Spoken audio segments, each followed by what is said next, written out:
Kevin Harvick has never shied away from sharing his thoughts on NASCAR. Take last year, for example.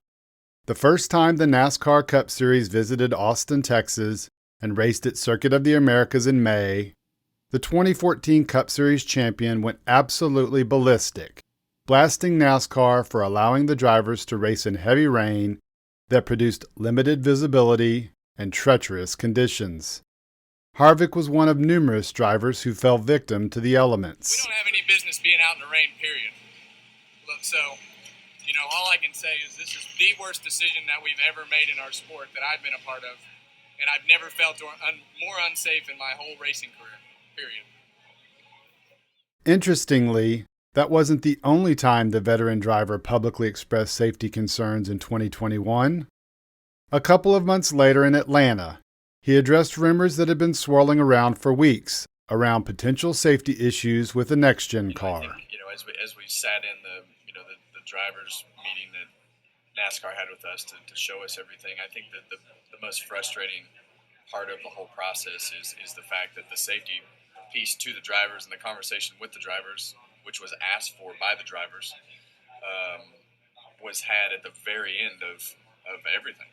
And I think as you look at that, I think it's just, I think the guys driving the cars are owed at least the respect enough to at least be a part of the process of what's going on. But at age 46 and in his 22nd season, the future Hall of Famer has undeniably earned the right to speak up as he's done in the past.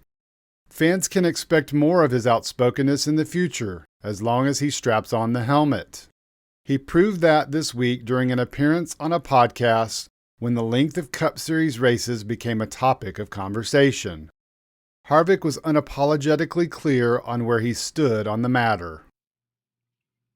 Well, outside of the Coke 600, I think that one's probably a debate as well. But the thing that people have to realize, there's going to be a lot more cautions. It's not the racing that we've had for the past several years with the limited amount of cautions. There's going to be a ton of cautions as we've seen through all these races. And I don't think, from a driver's standpoint, I don't think any of us want to race 500-mile races anyway. 500 miles at Atlanta with the restrictor plate, that was a long day. It felt like we were in there forever. So, I think the Daytona 500 obviously, needs to be 500 miles, and the Coke 600 could be debated. But the rest of these races, they shouldn't even allow them to have 500-mile races. They to me seem like a thing of the past. There's no doubt his words will rub some folks the wrong way. The diehard traditionalists who are opposed to anything changing and would rather complain about everything that does, they're certainly out there. NASCAR isn't catering to them anymore.